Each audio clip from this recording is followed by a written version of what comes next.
Bab 12. Kusir mengeluarkan sebuah balok penumpu dan menyuruh Lestari turun terlebih dahulu.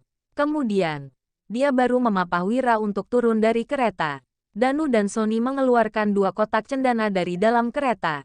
Saat melihat keempat orang itu memasuki toko, pegawai toko pun menyambut mereka dengan ramah. "Tuan, apa yang bisa aku bantu?" Setelah melihat reaksi pegawai toko, Danu dan Sony langsung mengerti maksud Wira menyuruh mereka berganti pakaian. Tadi pagi saat mereka berempat mau membeli barang, mereka bahkan sudah diusir terlebih dahulu sebelum mengatakan apa-apa. Sekarang, setelah melihat pakaian mereka, pegawai toko malah langsung bersikap sangat ramah. Wira berkata dengan penuh percaya diri, "Aku datang untuk cari pemilik toko. Suruh dia keluar." "Namaku Hendra Suteja. Siapa namamu? Untuk apa kamu kemari?" "Hendra Suteja." Tuan ketiga keluarga Suteja yang gemuk itu berjalan turun dari lantai 2. Dia mengamati Wira terlebih dahulu, lalu melirik Lestari, Danu dan Sony. Kemudian, seulas senyum ramah muncul di wajahnya. Setelah melihat pakaian mereka yang bagus, Hendra langsung merasa Wira berasal dari keluarga yang sekaya keluarga Suteja. "Namaku Wira, Pak Hendra. Dengar-dengar kamu itu pedagang makanan manis yang paling berpengalaman di Kabupaten Uswal. Aku punya sedikit barang langka. Entah kamu pernah lihat apa enggak?" Sebelum menunggu Hendra mempersilakannya duduk, Wira sudah langsung duduk. Sony menuruti perintah Wira untuk meletakkan kotak cendana yang dia pegang di atas meja, lalu kembali ke tempatnya. Setelah itu, Lestari pun maju dan membuka kotak cendana itu. Saat mengangkat sapu tangan yang menutupi kotak itu, dia membatin, "Kak Wira ngapain sih? Kenapa nggak langsung suruh Sony buka? Lagian, apa kegunaan sapu tangan ini?" Saat Lestari melangkah ke samping, Hendra yang melihat gula putih di dalam kotak itu langsung terkejut. Dia buru-buru melangkah maju dan berseru, Kenapa kamu bisa punya begitu banyak lapisan gula?" Pada saat merebus gula mentah, kadang-kadang bisa terbentuk lapisan gula. Namun, jumlahnya hanya sedikit. Di dalam kotak cendana yang sebesar ini, ada sekitar 4-5 kilogram lapisan gula. Hendra sangat penasaran dari mana Wira mendapatkannya. "Pak Hendra, itu bukan lapisan gula, melainkan gula kristal dari wilayah barat." Wira memutar matanya, seolah-olah sedang menghadapi orang desa. "Coba saja." Lestari membelalakkan matanya. Dia sangat terkejut saat melihat Wira yang mampu berbohong dengan begitu baik. Siang tadi, Wira baru memberitahu mereka bahwa itu adalah gula putih. Sekarang, dia malah memperkenalkannya sebagai gula kristal dari wilayah barat kepada Pak Hendra. Lestari merasa tindakan Wira sangat mengesalkan dan sombong. Sementara Danu dan Sony tetap terlihat cemberut sesuai perintah Wira. Gula kristal dari wilayah barat. Pak Hendra dengan hati-hati mengambil sedikit gula untuk mencicipinya. Setelah itu, matanya langsung berbinar. Gula ini jauh lebih manis daripada gula coklat dan juga terlihat jernih. Memang cocok disebut sebagai gula kristal.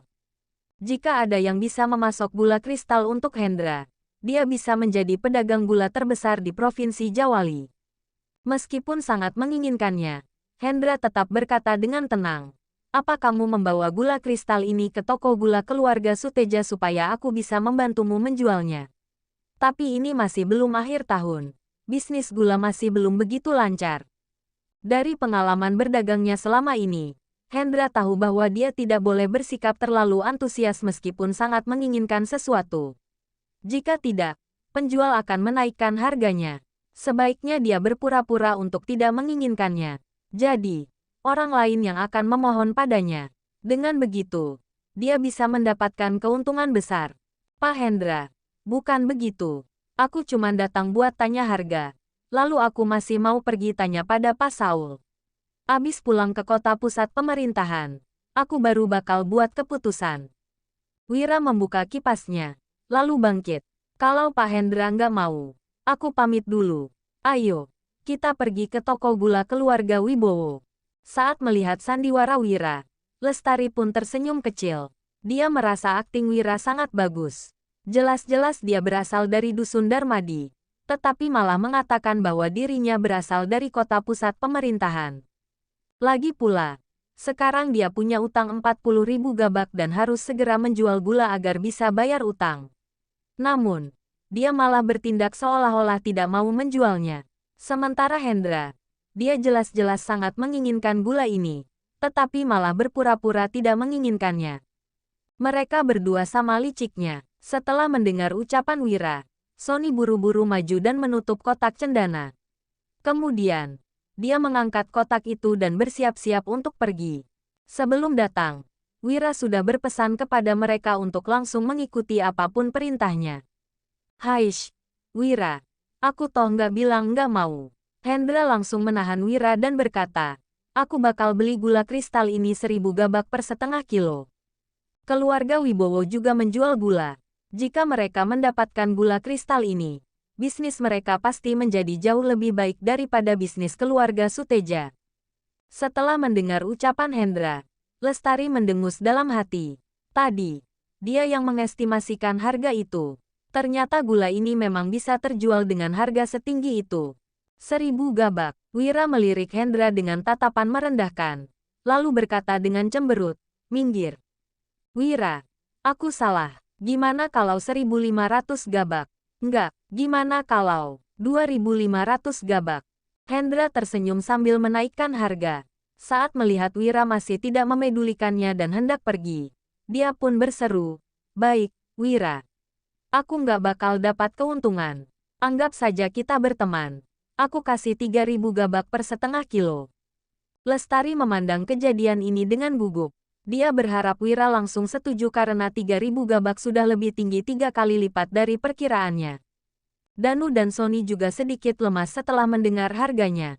Meskipun penduduk desa bercocok tanam dengan susah payah selama setahun, mereka juga tidak mungkin bisa menghasilkan 3.000 gabak. Namun, gula putih yang dihasilkan Wira ini malah bisa dijual 3.000 gabak per setengah kilogram. Aku nggak layak berteman sama Pak Hendra.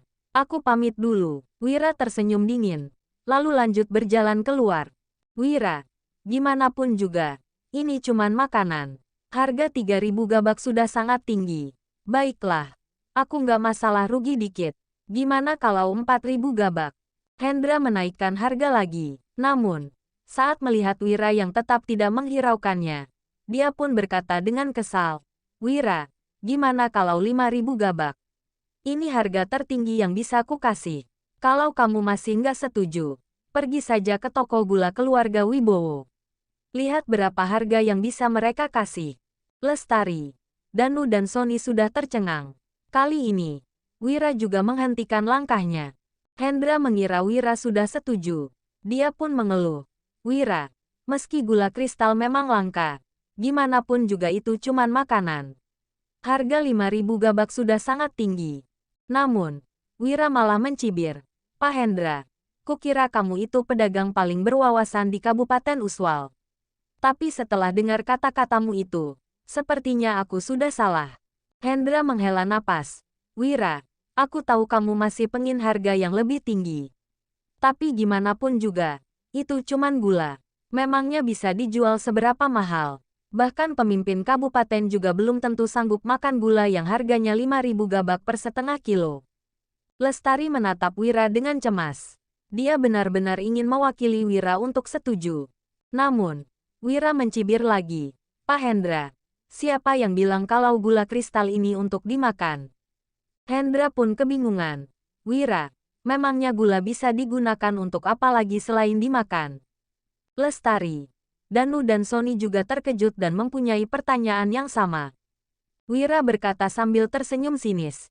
Ini adalah pertama kalinya gula kristal muncul di kerajaan Nuala. Entah kapan baru bakal muncul lagi. Gula kristalnya cuman begitu sedikit. Memangnya pemimpin kabupaten masih bisa mendapatkannya? Pejabat kelas rendah yang dapat gula kristal ini mana mungkin memakannya? Nggak peduli siapapun yang mendapatkannya. Mereka bakal menghadiahkannya untuk atasan mereka. Orang yang menerima hadiah ini bakal mengingat orang yang menghadiahkannya.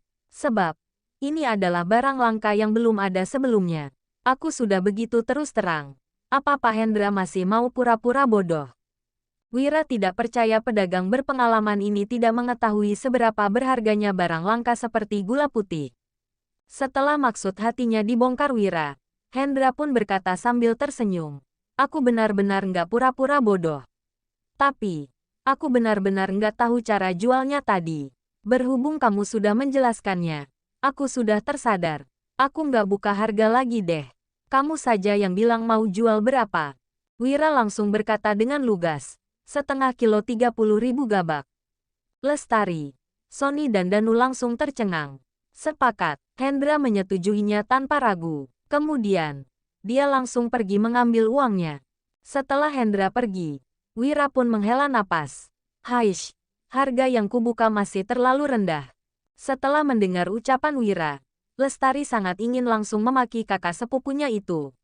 Jelas-jelas Wira sudah untung banyak, tetapi dia masih mengeluh. Tidak lama kemudian, Hendra turun dengan membawa sebuah kotak kecil. Kotak itu berisi batang emas dan perak yang totalnya 600.000 gabak. Begitu melihat uang itu, Lestari langsung melongo. Sedangkan Sony langsung lemas dan Danu menahan napasnya. Sony dan Danu belum pernah melihat koin emas dan perak. Biasanya mereka hanya menggunakan koin perunggu. Begitu melihat reaksi ketiga orang itu, Hendra langsung menoleh ke arah Wira. Wajar saja kalau para pelayan tidak pernah melihat uang sebanyak ini. Namun, akan aneh apabila tuan mereka juga mempunyai reaksi yang sama.